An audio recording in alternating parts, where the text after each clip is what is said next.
रुस्तुम इराणच्या राजाचे पदरी होता. रुस्तुम हा महान योद्धा होता. त्याच्यासारखा वीर झाला नाही.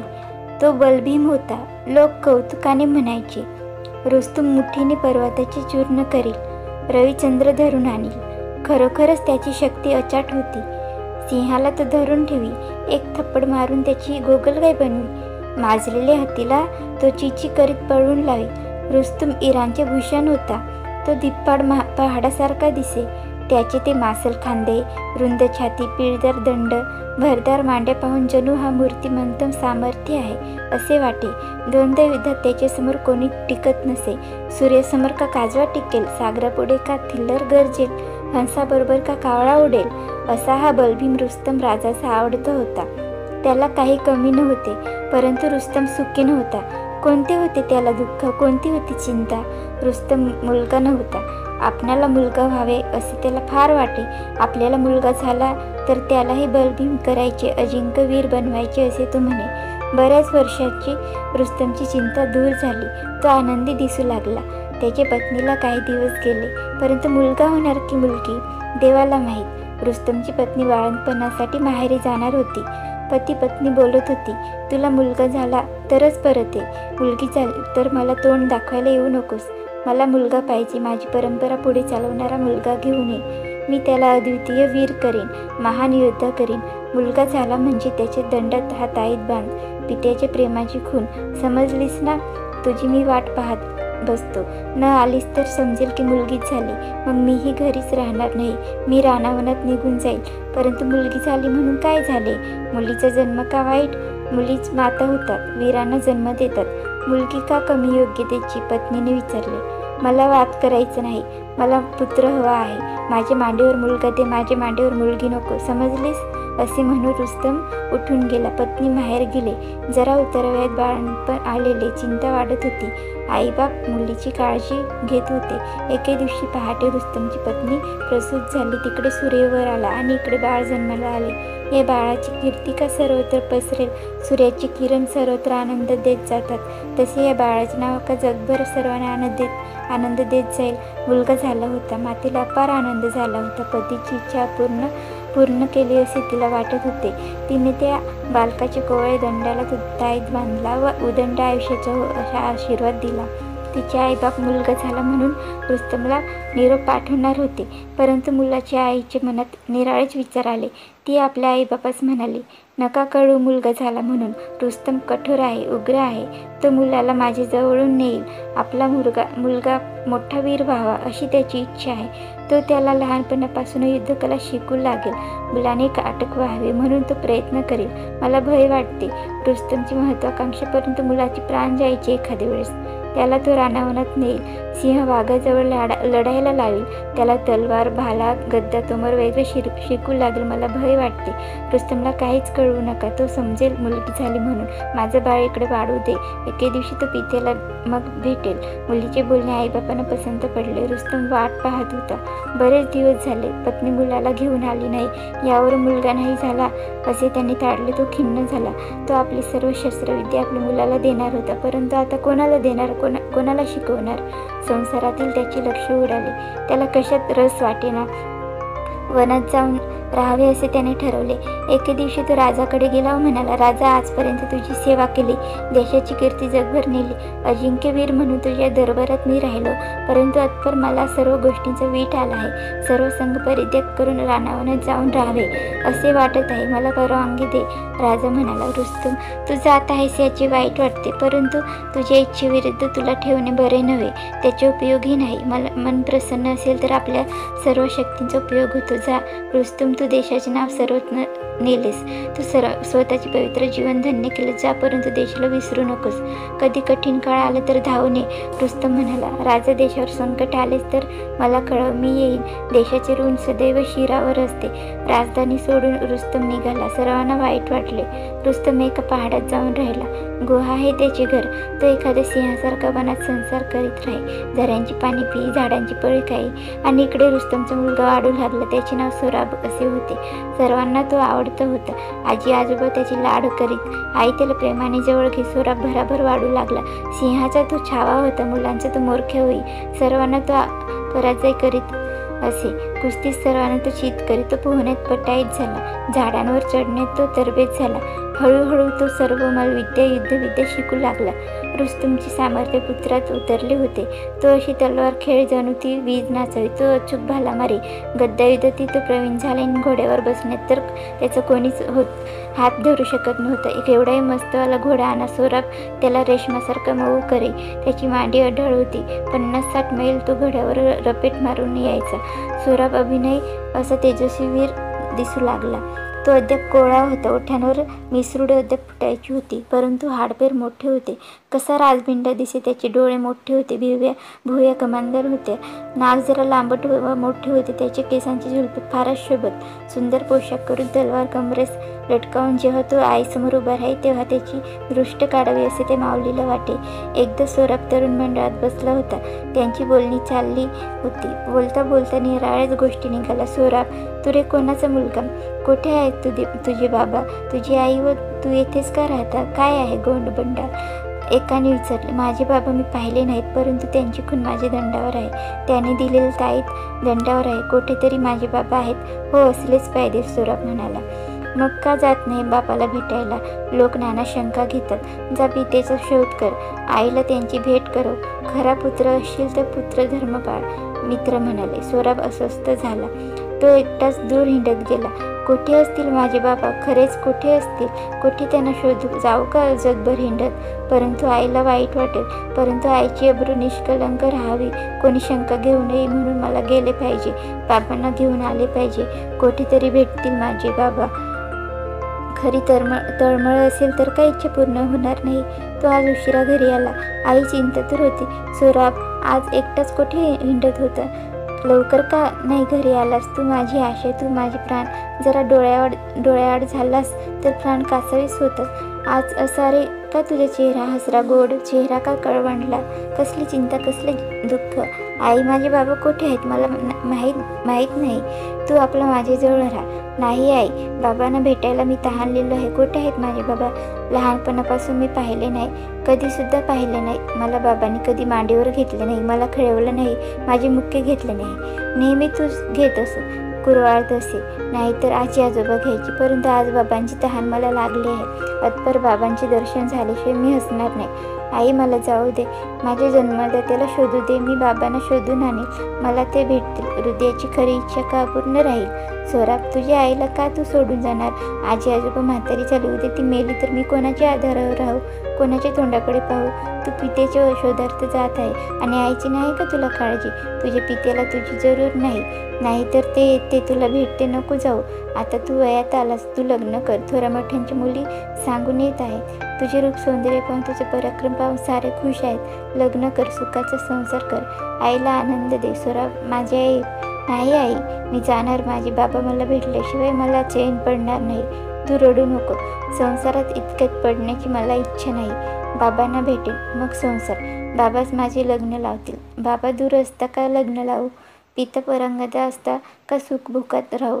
आई, काय हे बोलतेस? मी जाणार. माझी तलवार व भाला घेऊन जाणार. माझा घोडा घेऊन जाणार. त्रिभुवन मी शोधणार. बाबांना भेटणार. त्यांना घेऊन येणार. तुझी त्यांची भेट घडवणार. आई, नको मला रोधू, नको निराळे बोधू.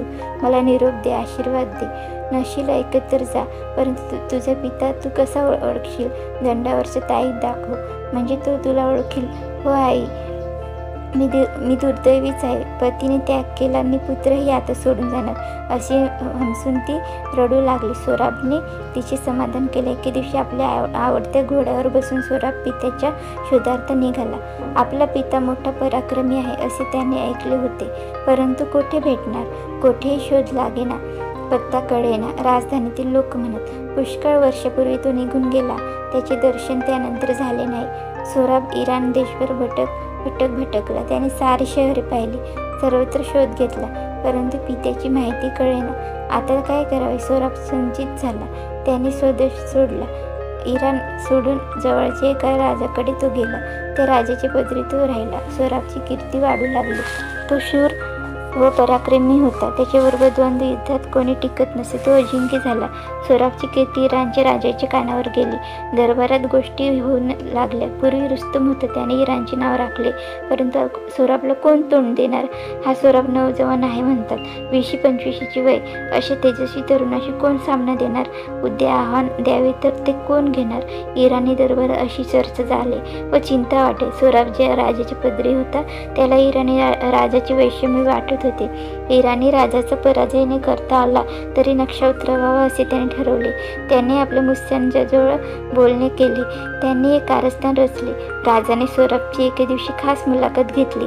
सोराब, तुम्हाला एखादी गोष्ट करायला सांगितली तर कराल? राजाने विचारले. असे का विचारता? प्राण्यांची मला पर्वा नाही. हे प्राण पित्याच्या भेटीसाठी आहेत. पित्याची भेट होत नसेल तर हे करंटे प्राण राखून तरी काय फायदा? सांगा कोणते कर्म करू? इराणवर स्वारी करावी असे आम्ही ठरवत आहोत. इराणवर? माझ्या मातृभूमीवर माझे देशबंधू का मी ठार करू? इराण सोडून कुठेही मला लढायला पाठवा.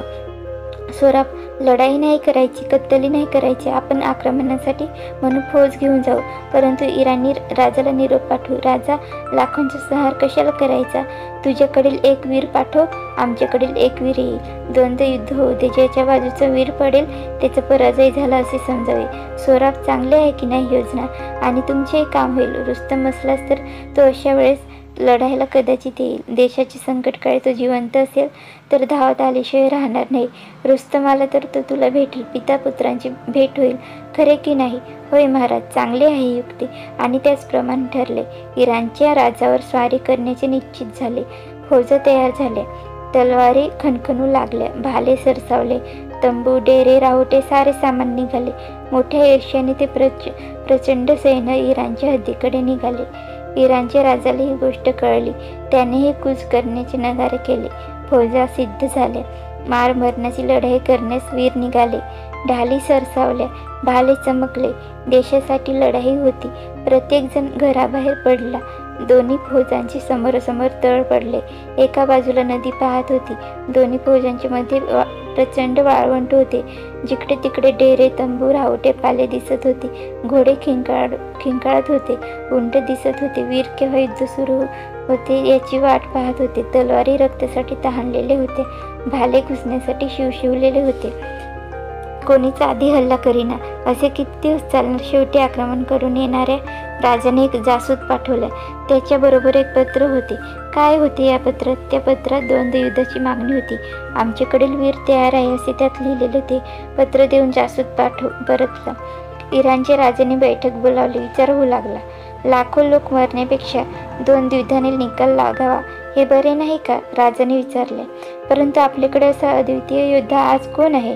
रुस्तम होता, परंतु तो कुठे गेला त्याचा पत्ता नाही. 20 वर्षे होऊन गेली. तो असता तर अब्रू सांभाळता. शत्रूकडे सोराब म्हणून एक अद्वितीय योद्धा आहे. नवजवान आहे. तोच येणार द्वंद्व युद्धाला. त्याच्याशी कोण भिडेल? एका सोराबच्या जोरावर शत्रू लढाई जिंकू पाहत आहे. आपण शत्रूची ही योजना पसंत करू नये, सेनापती म्हणाला. परंतु त्यात कमीपण आहे. इराणात वीर पुरुष नाही अशी कबुली देण्यासारखे आहे. अजिंक्यपत्र शत्रूला देण्यासारखे आहे. सैन्यात सोराबशी सामना देऊ शकेल व विजयश्री आणेल असं कोणीच नाही का? इराण का निर्वीय झाला? ज्या शोधात तपस करा. राजाने रागाने सांगितले. महाराज, सोराबची कीर्ती का आपल्या कानावर आली नाही? 4 पाय धरून तो हत्तीला उचलतो. तो सिंहाचा जबडा उघडून त्याचे दात मोजतो. वाघाला एका थपडेने त्याने ठार केले. हाताची मुठीने तो पाषाणचा चुरा करतो. झाडाला दंडाची धडक देतो, झाड फाडतो. सोराबचे नाव ऐकता सारे मागे जातात. आपल्यातली कोणीही त्याची द्वंद्वयुद्धात टिकणार नाही. रुस्तम कुठे असेल तर बोलवा. त्याचा पत्ता कोणाला माहीत आहे का विचारा, सेनापती म्हणाला. रुस्तमशिवाय नाही का कोणी? कोणी नाही. रुस्तमच लाज राखेल, देशाची नावं राखेल. त्याला बोलावणे पाठवा. रुस्तमचा पत्ता फक्त मला माहीत आहे. आणीबाणीच्या वेळेस त्याला बोलावते यावे म्हणून त्याचा पत्ता मी मिळवून ठेवलेला आहे. जाऊ दे तर रुस्तमकडे दूत. मी पत्र देतो देशासाठी असे लिहितो. वा, छान. रुस्तमाला तर विजय आपला आहे. रुस्तम अजिंक्य आहे. इराणचे नाव राखणार. एक जासूस वायुवेगाने निघाला. घोड्यावर बसून तीराप्रमाणे निघाला. पहाडात रुस्तमची गुहा शोधित तो जासूस हिंडत होता. रुस्तम वनात परिभ्रमण करीत होता. शेवटी जासूसची व त्याची गाठ पडली. प्रणाम रुस्तम, प्रणाम. काय आहे काम? राजाचे काम, देशाचे काम, हे घ्या पत्र, लवकर निघा, इराणची अब्रू वाचवायला निघा. रुस्तमने पत्र वाचले. निघताना रुस्तम, मी येऊन आता काय उपयोग, मी आता वृद्ध झालो, मला मुलगा असता तर इराणसाठी आज उभा राहता, देशाचे नाव राखता, मी येऊन काय करू.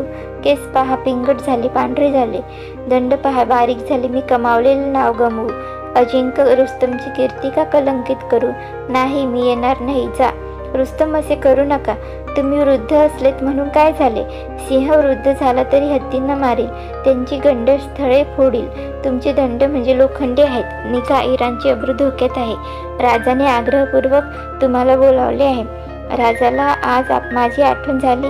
गेले 20 वर्षात हा रुस्तम जिवंत आहे की मेला याची चौकशी राजाने केली नाही. कृतज्ञ आहे हा राजा.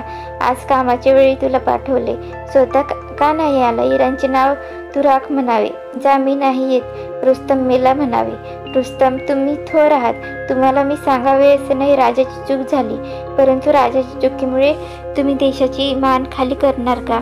आणि राजाला तुम्हीच नव्हते का सांगितले की फक्त संकटाच्या वेळेस मला हाका मारा असे.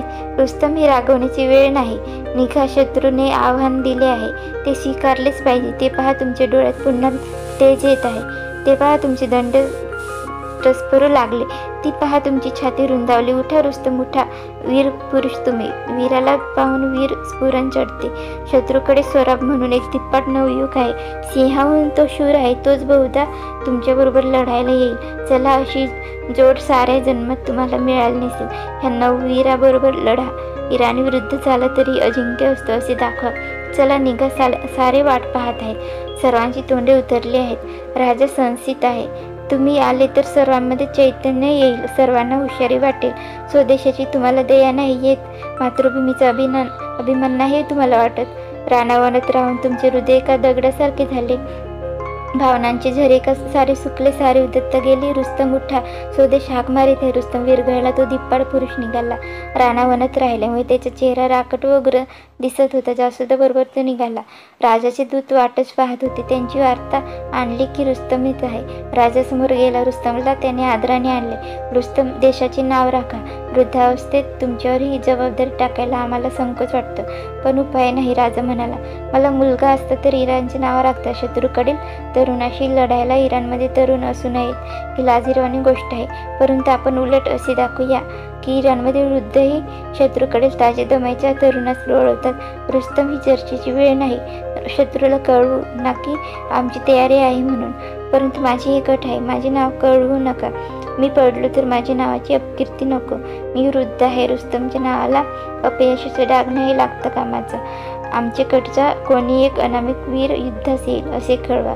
ठीक. शत्रूकडे त्याप्रमाणे कळवण्यात आले आणि सामन्याची तारीख ठरली. दोन्ही बाजूंची सैन्य तो अद्वितीय समरप्रसंग पाहायला उभी राहिली. असे द्वंद्व पुन्हा कधी पाहायला मिळणार. सोराब उठला आणि त्याने आपल्या घोड्याला थोपाटले.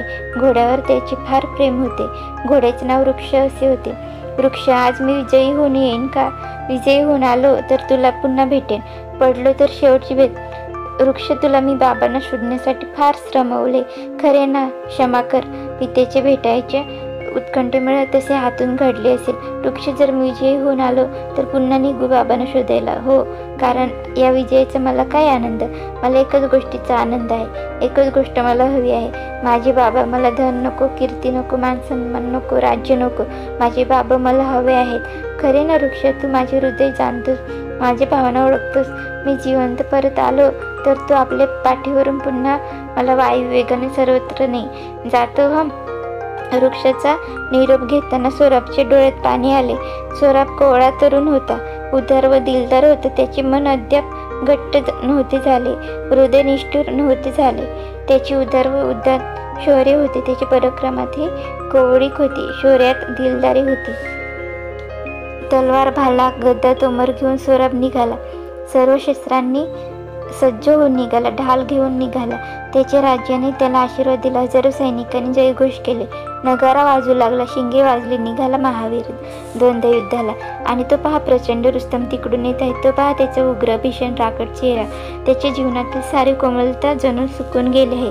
पुत्र नाही या भावनेमुळे त्याचे वात्सल्य जणू वाळून गेले आहे. निष्ठुर कठोर रुस्तम. इराणच्या राजाने त्याला निरोप दिला. इराणी सैन्याने प्रचंड जयघोष केला. वाद्ये वाजू लागली, रणवाद्ये. दोघे समोरासमोर आले. एकमेकांस पाहिले. सौरभच्या चेहऱ्यावर मृत्यू हास्य शोभत होते. उग्रता नव्हती. सौरभने आपल्या प्रतिस्पर्ध्यास मधुर वाणीने विचारले, कोण आपण? आपले नाव काय? नाव गाव काय विचारतोस का? माझी मुलगी मागायची आहे. लग्नाला आलास की लढायला? चल तयार हो, चावटपणा बंद कर. आणि रुस्तम धावून आला. सौरभही सरसावला. तलवारींची खणाखणी होत होती. ते आपापल्या ढालींवर वार झेलीत होते. एकमेकांना प्रहार करू लागले. कंठस्नान घालू पाहत होते. हत्ती व हत्तीचा छावा यांची जणू ते युद्ध होते. रुस्तमची शक्ती इचाट होती, परंतु सौरभ चपळ होता. विजेप्रमाणे तो चपळाई दाखवित होता. तलवारींची लढाई संपली. दोघांच्या तलवारी तुटल्या. आता रुस्तमने गदा घेतली. अगडबंब गदा. ती गदा होती की रुस्तमचे प्रचंड वृक्षच उपटून हाती घेतला होता. केवढी गदा ती डोक्यावर पडली तर सौरभ का वाचेल? आला प्रचंड काय? रुस्तम धावून आला. थांब पोरा, तुझा चेंदामेंदा करतो. रुस्तम गरजला. सर्व शक्ती एकवटून त्यांनी गदा वर उचलली व हाणली. परंतु हे काय? सौरभ कुठे आहे? विजेच्या चपळाईने तो एकदम बाजूला सरकला होता. त्याने घाव चुकवला आणि रुस्तमच गदीसह खाली पडला, वाळूत पडला. ती वेळ होती रुस्तमला मारण्याची, परंतु सौरभ त्याच्याकडे पाहतच राहिला. प्रेमाने व करुणेने पाहत राहिला. सौरभच्या डोळ्यात शत्रुता नव्हते, तेथे प्रेम होते. उठ महावीरा, उठ. तू पडलेला असताना तुझ्यावर घाव मी घालणार नाही. पुन्हा गदा नीट सरसावून ये. माझ्या मस्तकाचा चेंदामेंदा कर. जोराने घाव घाल. मला तुझ्यावर जोराने घाव घालता येत नाही. हात धजत नाही. का बरे असे होते? हे महापुरुष, तू कोण आहे? कुठला? तुझे नाव काय? कोणाशी मी लढत आहे? चावट वात्रट पोरा, तू गप्पा मारायला आलायस की मार मरणारला? नावे गावे काय विचारतोस? म्हणे हात धजत नाही. आलाच कशाला भ्याडा? वीरांची गाठ घेण्याऐवजी बायकत जाऊन बस. तेथे नाही खेळ मोजकर. घाव चुकवण्यासाठी नाचतोस काय? तू वीर नाही दिसत. नाचे पोरं दिसतोस. सावध राहा आता. हा भाला घेऊन येतो आता. हा भाला तुझ्या हृदयातून आरपार जाईल. नाचरे पोरा, बघू किती नाचतोस, किती चुकवतोस ते. असे म्हणून रुस्तम तो प्रचंड तेजस्वी भाला घेऊन धावला. सौरभही जरा संतापला, परंतु काय असेल ते असो. आयत्या वेळेस त्याचा हात थरथरे. शक्ती जणू निघून जाई. आणि हे पहा, एकाएकी वादळ आले. वारे सुटले. आकाशात मेघ जमले. सूर्य झाकाळला गेला. का बरे? सूर्यनारायणांना पिता पुत्रांचे ते असाभाविक युद्ध पाहवत नव्हते. त्याने का तोंड झाकून घेतले? वाळूचे लोट वर उडाले. क्षणभर काही दिसेना, परंतु वारे थांबली. वाळू उडायची थांबली. आकाशात ढग मात्र जमतच होते. रुस्तमने सौरभला पेटलेल्या डोळ्यांनी पाहिले आणि त्याने तो भाला मारला. लागला भाला. सौरभच्या छातीत तो घुसला. पडला. तरुण कोमल वीर पडला. रुस्तम तुच्छतेने त्याच्याजवळ आला. नाचरे पोऱ्या, पडलाच धुळीत. आहे का उठायची पुन्हा छाती? उठ, माझा सूड घे. कर मला प्रहार. तुला बडबड करायला येते, प्रहार मात्र करता येत नाही. त्यावेळेस कचरतोस. रुस्तम उपहासाने बोलत होता. माझ्या मरणाचा सूड रुस्तम घेईल. कोण घेईल? रुस्तम, अजिंक्य महान योद्धा रुस्तम. रुस्तमला हे कळले की त्याचा मुलगा मारला गेला तर तो खवळेल व पुत्राचा वध करणाऱ्याचा तो सूड घेईल. तुला काय माहीत रुस्तम? मला माहीत आहे. तो माझा जन्मदाता आहे. रुस्तमला मूलबाळ नाही. मरताना खोटे नको बोलस. असलीच तर रुस्तमला मुलगी असेल. रुस्तमला मुलगा नाही. मी जन्मात खोटे बोललो नाही. रुस्तमच माझा पिता. मला अभिमान वाटतो. पित्याला शोधण्यासाठी मी त्रिभुवन हिंडलो, परंतु तो सापडेना. द्वंद्व युद्धाच्या वेळेस कदाचित पिता येईल व भेटेल असे वाटत होते, परंतु तुम्ही आले. तुम्ही कोण आहात? रुस्तमचे का दोस्त? तुमच्यावर खरेच मला प्रहार करवेना. तुम्हाला पाहताच तुम्हाला मिठी मारावी असे मला वाटलं, म्हणून मी तुमचे नाव विचारले. कोण आहात तुम्ही? रुस्तमचे मित्र असाल तर त्याला सांगा की तुमचा मुलगा तुझा शोध करीत आहे. तुझे चिंतन करीत तो मेला. हे काय? तुम्ही असे कावरे बावरे का दिसता? तुम्ही वार आहात. मला पाडलेत. मला मरणाची भय नाही. वीर मरणाचे स्वागत करतो आणि जगून तरी मला काय करायचे? पित्याशिवाय मी कसं जगू?